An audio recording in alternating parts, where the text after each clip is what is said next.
everyone, it's Lindsay, and today I have a video. We're going to be spotlighting another member of the Bible journaling community. My word this year to focus on is the word purpose. And so as I'm jumping into 2018 with my YouTube channel, I really wanted to reflect on what the purpose of my channel is. And the purpose of my channel is to inspire and encourage and join in with other members of the Bible journaling community and crafting community, but the Bible journaling community in particular. It's not about trying to make as much money as possible or anything like that. It's not about competition, who's most popular, who has the most subscribers. It's not about that. It's about building up this community of believers, which I really love that I get to be a part of that. And so part of this year is going to be spotlighting on some different companies and different people and products that they have and things that they're working on and bringing it onto my channel and showing it to you guys so you can kind of see what's out there. So these were some printables sent to me by Monica from Because Jesus Bible Art. She has a YouTube channel, so go check that out. I will link everything down below. She has products over on her Etsy shop for printables, and so she let me kind of pick out a couple things.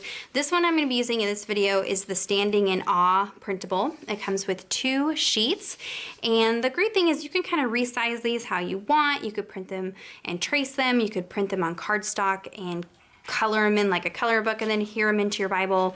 You kind of use these however you would like. She's got some that are meant to fit into your margin, some that you can trace in. She even has some pieces like these that are a little bit larger for the interleaved edition if that's the Bible that you have. I'm actually going to use this in my regular Bible today. I'll show you how I do that.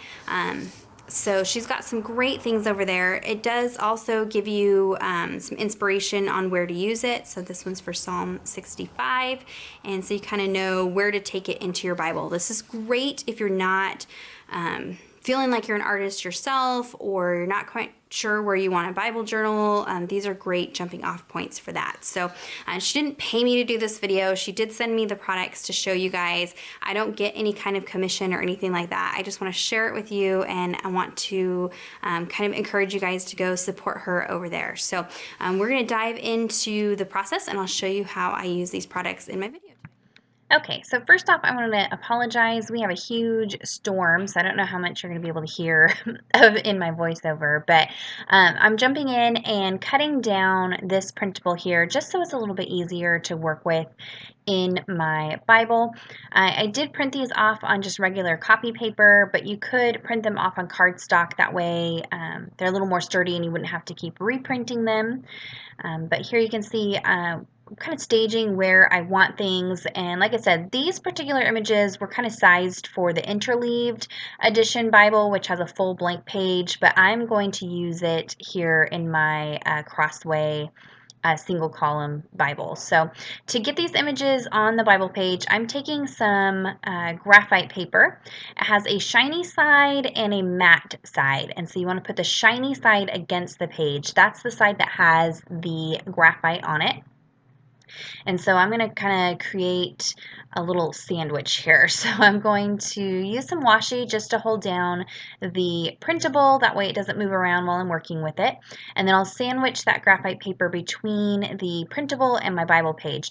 Now, this transfers very easily, so you want to make sure that you don't press too hard because it is a little bit more difficult to erase than just regular pencil lines from my experience. So I am taking a ballpoint pen and just going over all of the lines in the printable image, but I really am not pressing that hard. I want it to be where I can see the image, but I want to be able to erase any of these lines after I do my ink details. So I went ahead and just traced over that entire image. And you can see here you have some faint graphite lines. Now for the other, this is going to be a 2-page spread. And so I could have done a mirror image of this in my computer before I printed it, and then I'd be able to see the lines, but I just decided to save the paper, save the ink, and so I'm just flipping the image over, and I can see enough of those black lines through the back of the page to be able to do the same technique on the other side. But it's a little bit difficult for you, you can always print a mirror image on your computer. So, and with these printables, they're pretty simple shapes, so I can kind of fill in places where I can't see and have just a general guideline of what the design is as I go through and fill this out. So I don't very often do a 2-page spread, but these images were big enough that I could go ahead and do that, and thought it would be really pretty to have these kind of pansies on both sides of the Bible pages. So you can see I went ahead and did all of the transfer, and I had begun to ink over here. I am using a Faber-Castell pit marker and a fine tip, and I'm just going to go and outline all of those pencil lines. And it does take a little bit of time to transfer it this way. Of course, you could just print these out on like clear sticker paper and just have the black images, or regular cardstock and cut them out and adhere them however you want. But I wanted it to look like I had actually drawn these images into my Bible pages.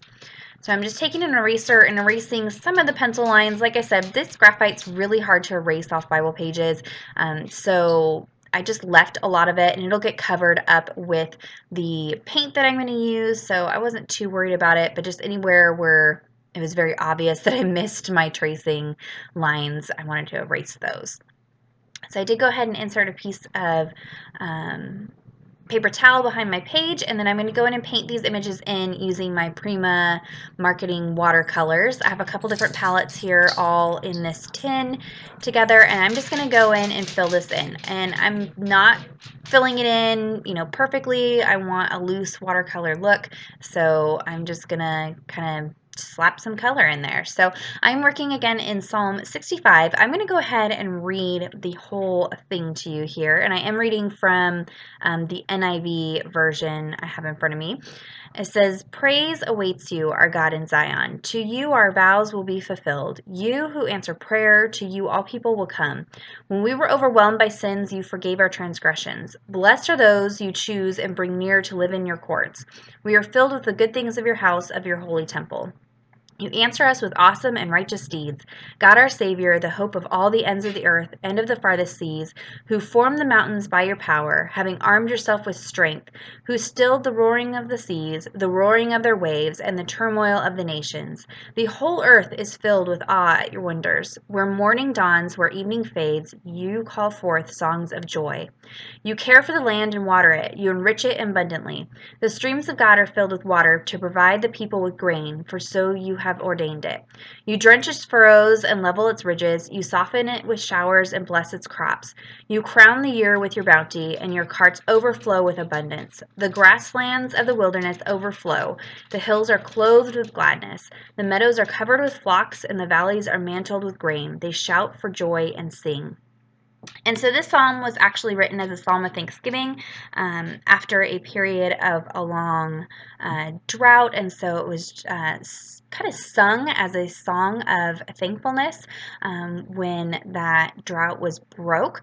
That's kind of the surface level of the meaning of this psalm, but it's also just thanking God for who he is and just how mighty he is, and is a praise to him. And so he is the God of nature, and he's made all things and controls all things, and so it's also acknowledging that in this psalm. And so you've got these pansies and flowers, that are nature, and we are singing a praise for rain right now. I live in California, and we have been in a long drought. Last year was a little better with rain, but we had a really late rain season this year. This is kind of the first couple days of real rain this season, so this would be a great psalm to sing for us here in California right now. I have this other piece here with the text that say the pastures of the wilderness overflow. That's coming from verses 12 and 13 in this psalm. And I am going to copy this right over the text. And to do that, I am going to use some Faber-Castell brush markers. And so I'm just sticking that printable underneath the page so I can trace it. I can see enough of it through the page to be able to trace it. It is a little bit difficult over the text, but like I said, these are pretty simple to follow, and so I just kind of fill in where I can't see. Sorry, my dogs are going nuts because of the storm. It's crazy here today. This is the crimson color, I believe. And the nice thing about these is that they are light enough that you can still see the text through them, and these also don't bleed through the Bible page. So I'll show you here in a minute what the back of the page looks like. I did go in with a darker purple to add the little accent marks that she has around there, just to kind of match the purples that I already have. Went ahead and did my journaling off to the side there, and here's a look at the back. These were not prepped pages, so the watercolor doesn't bleed through, the pen doesn't bleed through, the marker doesn't bleed through. And so now you have this really simple page created with those printables. So be sure to go check out Monica's YouTube channel and her Etsy shop. Give her some love over there, and leave me any questions or comments that you might have down below. Give this video a thumbs up if you enjoyed it, and subscribe to my channel if you're not already subscribed. And until next time, thank you so much. Bye-bye.